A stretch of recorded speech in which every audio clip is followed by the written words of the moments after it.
Then Abishai the son of Zeruiah said to the king, My "Why should son, this my dead son. God curse my lord the king? Let him go and Absalom, speak to the Absalom, king." my son, But my the king said, son. "What have I to do with you, you sons of Zeruiah? If he is cursing because the Lord has said to him, 'Curse David,' who then shall say, 'Why have you done so?'" And David said to Abishai and My to all the son, priests, Absalom, "Behold, Absalom, my my own son seeks son. my life.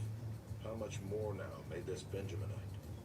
Leave him alone and let him curse, for the Lord has told him to. It may be that the Lord will look on the wrong done to me, and that the Lord will repay me with good for his cursing today." So David and his men went on the road, while Shimei went along on the hillside opposite him, and cursed as he went, and threw stones at him and flung dust. And the king and all My the people son, who were with him cried Absalom, bitterly in Absalom, my Jordan, son. and there he refreshed himself.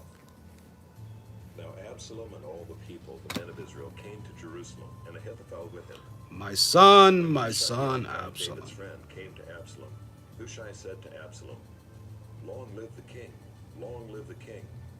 And Absalom said to Hushai, "Is this your loyalty to your friend? Why did you not go with your friend?" And Hushai said to Absalom, "No, for whom the Lord and this people and all the men of Israel have chosen, his I will be, and with him I will remain. And again, whom should I serve? Should it not be his son? As I have served your father, so I will serve you." Then Absalom said to Ahithophel, "Give your counsel. What shall we do?" Ahithophel said to Absalom, "Go into your father's concubines, whom he has left to keep the house, and all Israel will hear that you have made yourself a stench to your father, This is and the hands of it. all who are with you will be strengthened." So they pitched a tent for Absalom on the roof. And Absalom Absalom, went into his Absalom, father's my concubines in the son. sight of all Israel. Oh, Absalom. Now in those days the counsel that Ahithophel gave was as if one consulted the word of God. So was all the counsel of Ahithophel esteemed, both by David and by Absalom. All right, Chapter all right, 17. all right. Moreover, Ahithophel said to Absalom, "Let me choose 12,000 men, and I will arise and pursue David tonight.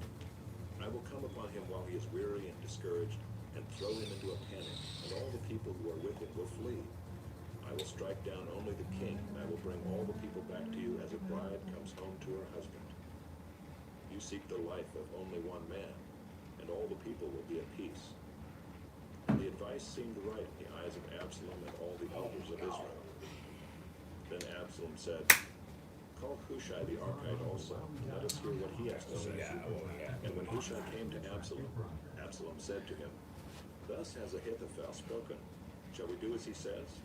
If not, you speak." Then Hushai said to Absalom, "This time the counsel that Ahithophel has given is not good."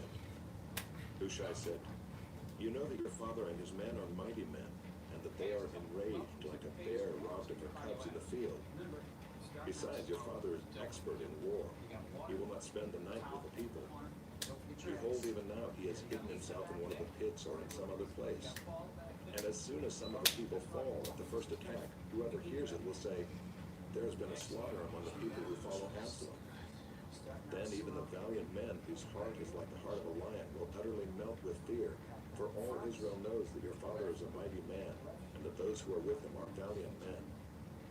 But my counsel is that all Israel be gathered to you from Dan to Beersheba, as the sand by the sea for multitude, and that you go to battle in person. So we shall come upon him in some place where he is to be found, and we shall light upon him as the dew falls on the ground.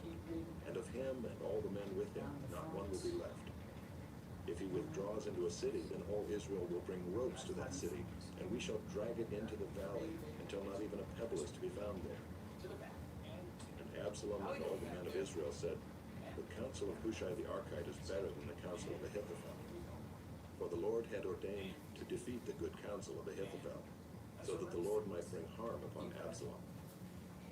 Then Hushai said to Zadok and Abiathar the priests, "Thus and so did Ahithophel counsel Absalom and the elders of Israel, and thus and so have I counseled. Now therefore send quickly and tell David, do not stay tonight at the fords of the wilderness, but by all means pass over, lest the king and all the people who are with him be swallowed up." Now Jonathan and Ahimaaz were waiting at Enrogel. A female servant was to go and tell them, and they were were to go and tell King David, for they were not to be seen entering the city. But a young man saw them and told Absalom. So both of them went away quickly and came to the house of a man at Bahurim, who had a well in his courtyard. And they went down into it. And the woman took and spread a covering over the well's mouth, and scattered grain on it, and nothing was known of it. When Absalom's servants came to the woman at the house, they said, "Where are Ahimaaz and Jonathan?" And the woman said to them, "They have gone over the brook of water." And when they had sought and could not find them, they returned to Jerusalem. After they had gone, the men came up out of the well and went and told King David. They said to David, "Arise and go quickly over the water, for thus and so has Ahithophel counseled against you." Then David arose and all the people who were with him, and they crossed the Jordan. By daybreak not one was left who had not crossed the Jordan. When Ahithophel saw that his counsel was not followed, he saddled his donkey and went off home to his own city. He set his house in order and hanged himself. And he died and was buried in the tomb of his father. Then David came to Mahanaim, and Absalom crossed the Jordan with all the men of Israel. Now Absalom had set Amasa over the army instead of Joab. No. Amasa was the son of a man named Ithra the Ishmaelite, We who had do married not Abigail, the daughter of want to Nahash, sister of Joab's wife. turn. And Israel and Absalom encamped in the land of Gilead. We do When want, David came to we Mahanaim, do Shobai not the son of want Nahash to from Rabbah of the Ammonites, turn. and Machir the son of Ammiel from Lo-debar, and Barzillai the Gileadite from Rogelim, brought beds, basins, and earthen vessels, wheat, barley, flour, parched grain, beans and lentils, honey and curds and sheep and cheese from the herd, for David and the people We with him to don't eat, for want they to said, "The people are hungry and weary turn. and thirsty in the wilderness." We don't want to Chapter 18. turn. Then David mustered the men who were with him, and set over them commanders of thousands, and commanders of hundreds. And David sent out the army, 1/3 under the command of Joab, 1/3 under the command of Abishai, the son of Zeruiah, Hurry Joab's up. brother, and Hurry 1/3 up. under the command of Ittai the Gittite. And the king said to the men, "I myself will also go out with you." But the men said, "You shall not go out, for if we flee, they will not care about us. My bad. If half of us die, they will not care about us. But you are worth 10,000 of us. No. Therefore it is better that you send us help from the city." The king said to them, "Whatever seems best to you, I will do." Why? So the king stood at the side of the gate, while all the army marched out by hundreds and by thousands. And the king ordered Joab and Abishai and Ittai, "Deal gently for my sake with the young man Absalom."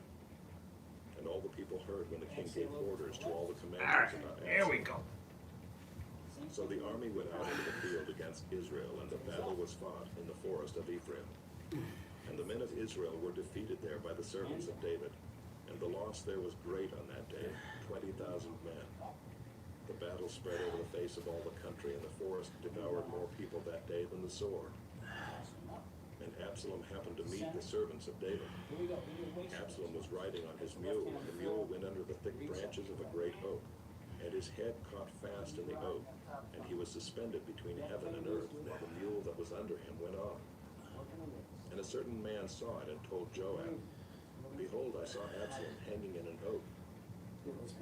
Joab said to the man who told him, "What, you saw him? Why then did you not strike him there to the ground? I would have been glad to give you 10 pieces of silver and a belt." But the man said to Joab, "Even if I felt in my hand the weight of 1,000 pieces of silver, I would not reach out my hand against the king's son. For in our hearing the king commanded you and Abishai and Ittai, for my sake protect the young man Absalom. On the other hand, if I have dealt treacherously against his life, and there is nothing hidden from the king, then you yourself would have stood aloof." Joab said, "I will not waste time like this with you." And he took 3 javelins in his hand, and thrust them into the heart of Absalom while he was still alive in the oak. And 10 young men, Joab's armor-bearers, surrounded Absalom and struck him and killed him. Then Joab blew the trumpet, and the troops came back from pursuing Israel, for Joab restrained them. And they took Absalom and threw him into a great pit in the forest, and raised over him a very great heap of stones.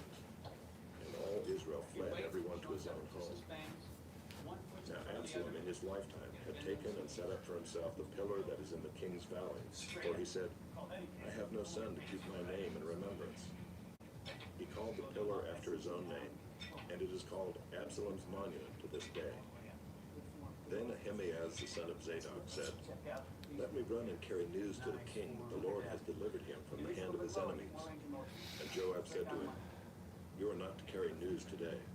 You may carry news another day, but today you shall carry no news, because the king's son is dead." Then Joab said to the Cushite, "Go, tell the king what you have seen." The Cushite bowed before Joab and ran.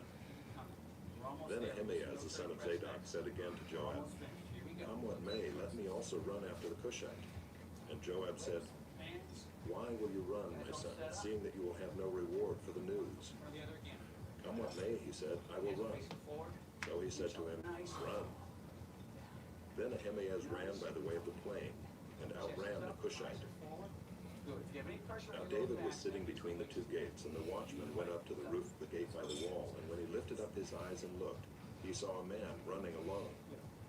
The watchman called out and told the king, and the king said, "If he is alone, there is news in his mouth." And he drew nearer and nearer. The watchman saw another man running, and the watchman called at the gate and said, "See another man running alone." The king said, "He also brings news." The watchman said, "I think the running of the first is like the running of Ahimaaz the son of Zadok." And the king said, "He is a good man and comes with good news." Then Ahimaaz cried out to the king, "All is well." And he bowed before the king with his face to the earth and said, "Blessed be the Lord your God, who has delivered up the men who raised their hand against my lord the king." And the king said, "Is it well with the young man Absalom?" Ahimaaz answered, "When Joab sent the king's servant, your servant, I saw a great commotion, but I do not know what it was." And the king said, "Turn aside and stand here." So he turned aside and stood still. And behold, the Cushite came, and the Cushite said, "Good news for my lord the king, for the Lord has delivered you this day from the hand of all who rose up against you." The king said to the Cushite, "Is it well with the young man Absalom?" And the Cushite answered, "May the enemies of my lord the king and all who rise up against you for evil be like that young man." The king was deeply moved and went up to the chamber over the gate and wept.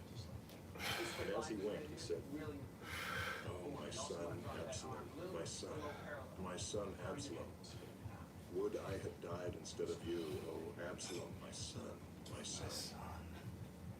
My son, Absalom. Chapter 19. It was told Joab, "Behold, the king is weeping and mourning for Absalom." So the victory that day was turned into mourning for all the people, for the people heard that day, "The king is grieving for his son." And the people stole into the city that day as people steal in who are ashamed when they flee in battle. The king covered his face, and the king cried with a loud voice, "Oh, my son Absalom! Oh, Absalom, my son, my son!"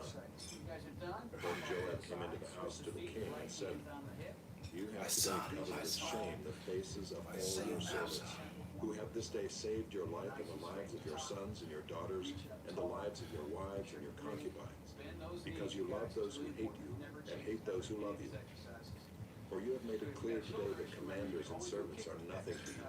For today I know that if Absalom were alive and all of us were dead today, then you would be pleased. Now therefore arise, go out and speak kindly to your servants. For I swear by the Lord, if you do not go, not a man will stay with you this night, and this will be worse for you than all the evil that has come upon you from your youth until now." Then the king arose and took his seat in the gate, and the people were all told, "Behold, the king is sitting in the gate." And all the people came before the king. Now Israel had fled every man to his own home, and all the people were arguing throughout all the tribes of Israel, saying, "The king delivered us from the hand of our enemies and saved us from the hand of the Philistines. And now he has fled out of the land from Absalom.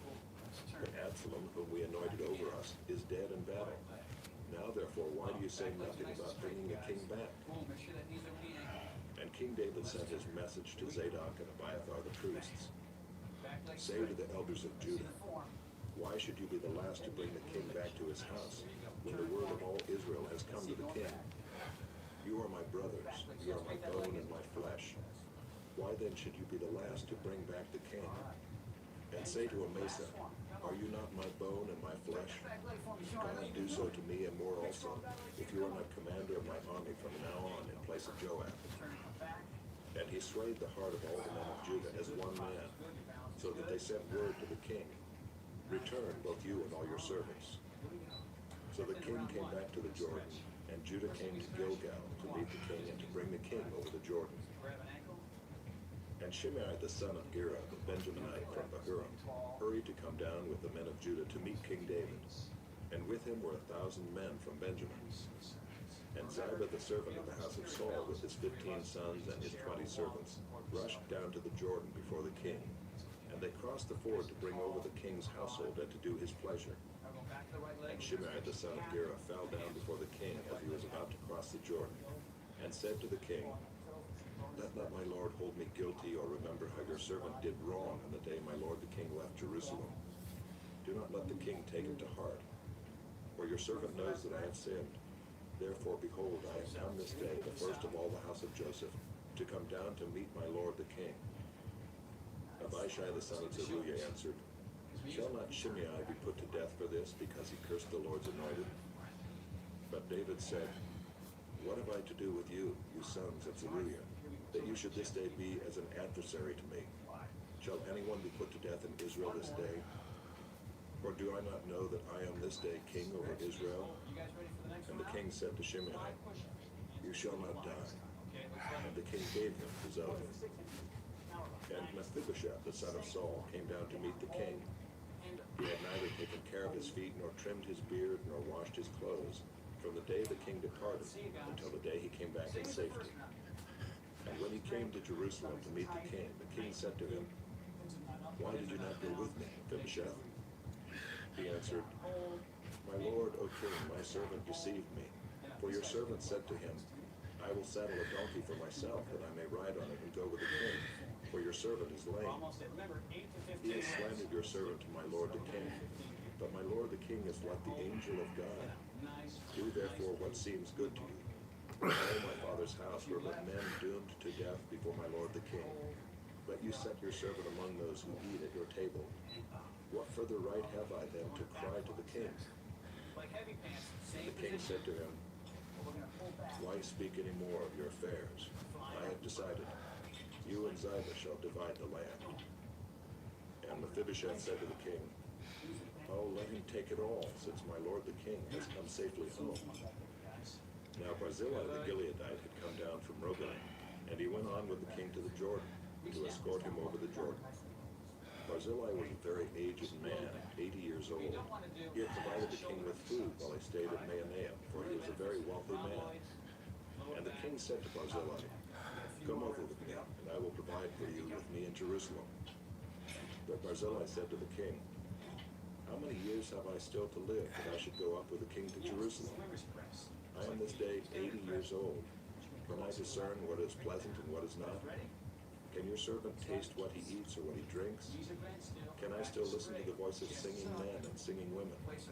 Why then should your servant be an added burden to my lord the king? Your servant will go a little way over the Jordan with the king.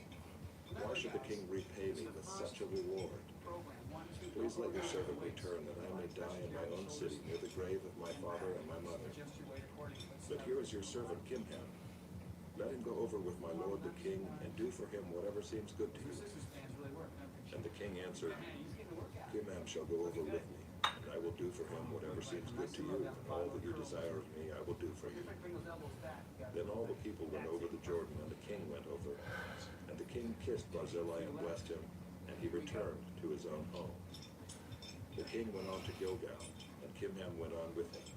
All the people of Judah, and also half the people of Israel, brought the king on his way. Then all the men of Israel came to the king and said to the king, why have our brothers, the men of Judah, stolen your way and brought the king and his household over the Jordan, and all David's men with him? All the men of Judah answered the men of Israel, because the king is our close relative, why then are you angry over this matter? Have we eaten at all at the king's expense?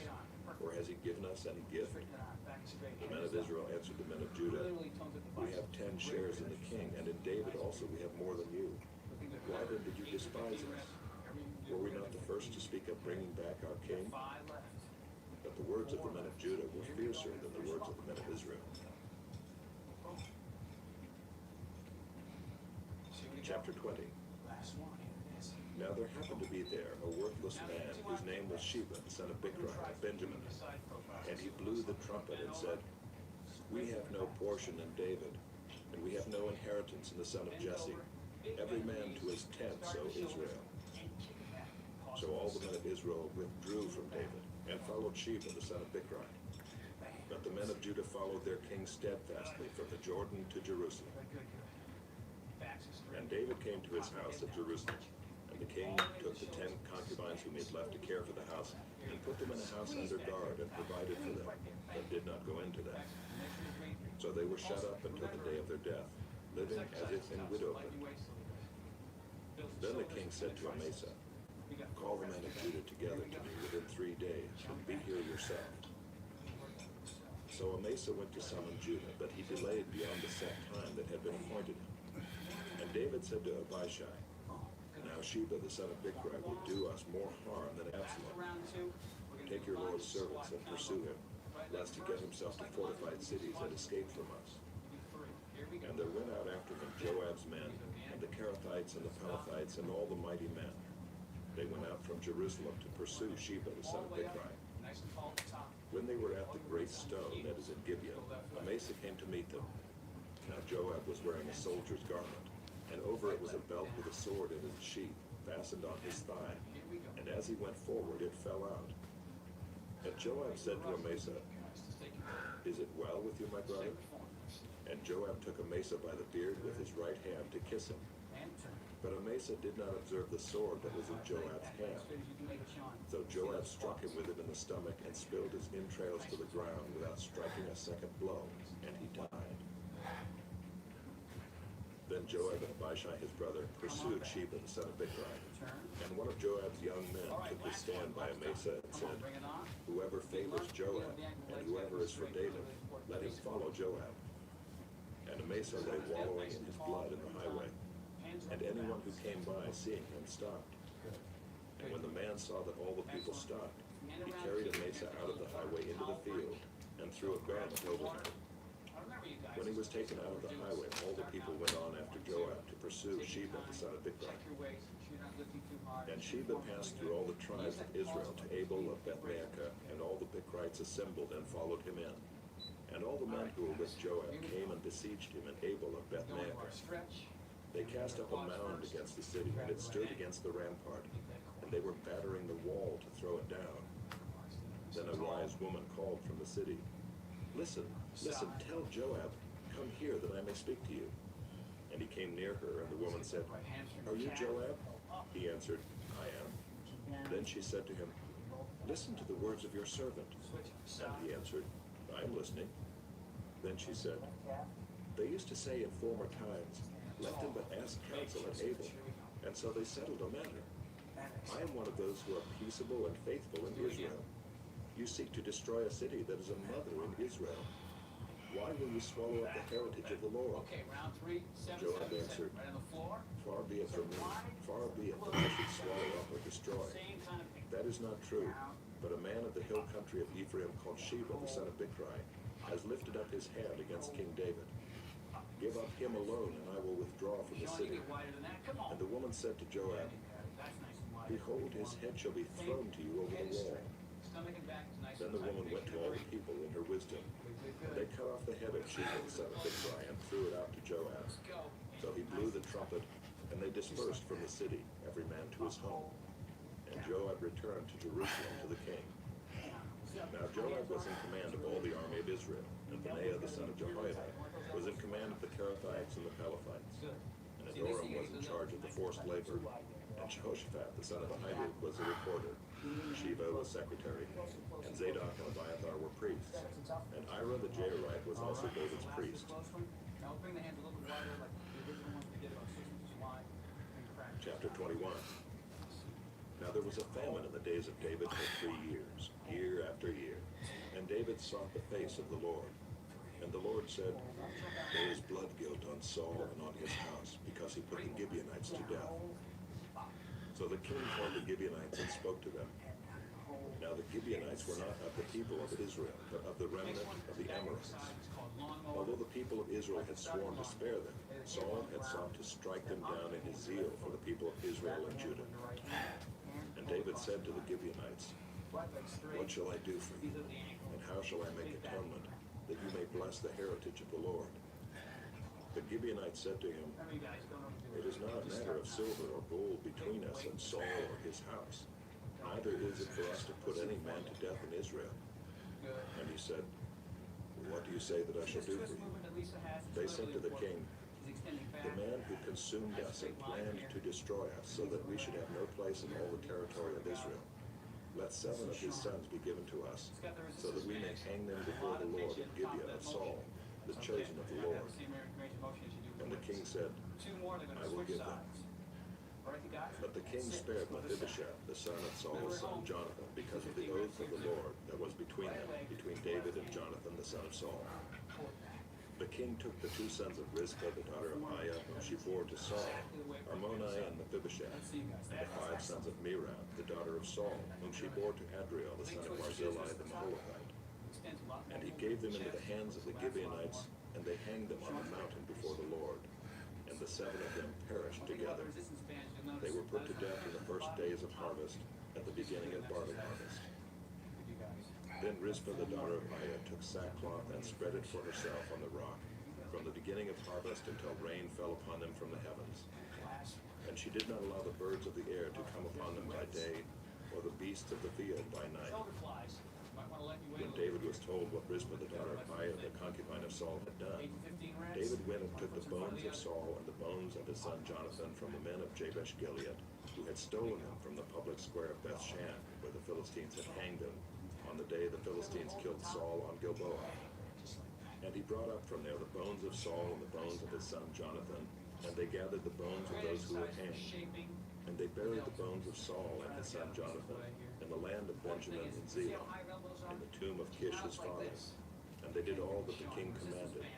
And after that God responded to the plea for the land. There was war again between the Philistines and Israel. And David went down together with his servants, and they fought against the Philistines. And David grew weary. And Ishbi-Benob led the descendants of the giants, whose spear weighed 300 shekels of bronze, and who was armed with a new sword, thought to kill David. But Abishai the son of Zeruiah came to his aid and attacked the Philistine and killed him. Then David's men swore to him, you shall no longer go out with us to battle, lest you quench the lamp of Israel. After this there was again war with the Philistines at Gob. Then Sibbecai the Hushathite struck down Saph, who was one of the descendants of the giants. And there was again war with the Philistines at Gob. And Elhanan the son of Jaare-Oregim the Bethlehemite struck down Goliath the Gittite, the shaft of whose spear was like a weaver's beam. And there was again war at Gath, where there was a man of great stature who had 6 fingers on each hand, and 6 toes on each foot, 24 in number, and he also was descended from the giants. And when he taunted Israel, Jonathan the son of Shimei, David's brother, struck him down. These 4 were descended from the giants in Gath, and they fell by the hand of David and by the hand of his servants. Chapter 22. And David spoke to the Lord the words of this song in the day when the Lord delivered him from the hand of all his enemies and from the hand of Saul. He said, the Lord is my rock and my fortress and my deliverer, my God, my rock in whom I take refuge, my shield and the horn of my salvation, my stronghold and my refuge, my Savior, you save me from violence. I call upon the Lord, who is worthy to be praised, and I am saved from my enemies. For the waves of death encompassed me, the torrents of destruction assailed me. The cords of Sheol entangled me, the snares of death confronted me.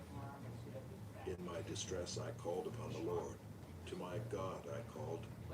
From his temple he heard my voice, and my cry came to his ears.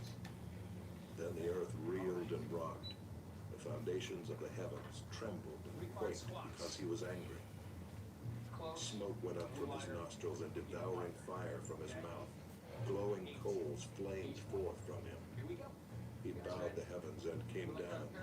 Thick darkness was under his feet. He rode on a cherub and flew. He was seen on the wings of the wind. He made darkness around him, his canopy, thick clouds, a gathering of water. Out of the brightness before him, coals of fire flamed forth. The Lord thundered from heaven, and the Most High uttered his voice. And he sent out arrows and scattered them, lightning and routed them. Then the channels of the sea were seen. The foundations of the world were laid bare. At the rebuke of the Lord, at the blast of the breath of his nostrils. He sent from on high. He took me. He drew me out of many waters. He rescued me from my strong enemy, from those who hated me, for they were too mighty for me. They confronted me in the day of my calamity, but the Lord was my support.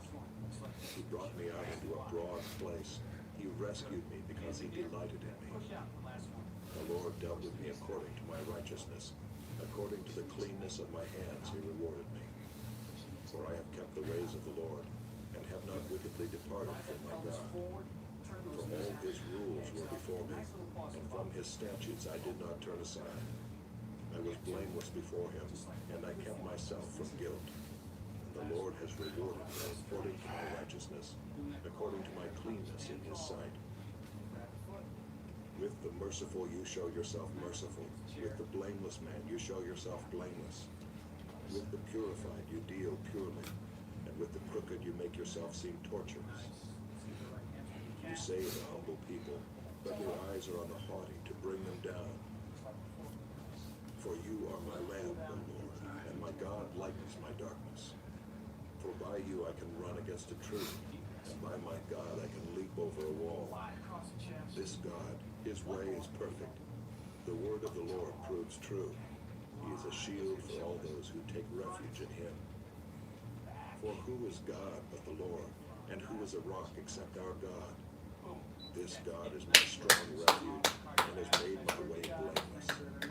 He made my feet like the feet of a deer, and set me secure on the heights. He trains my hands for war, so that I can bend a bow of bronze. You have given me the shield of your salvation, and your gentleness made me great.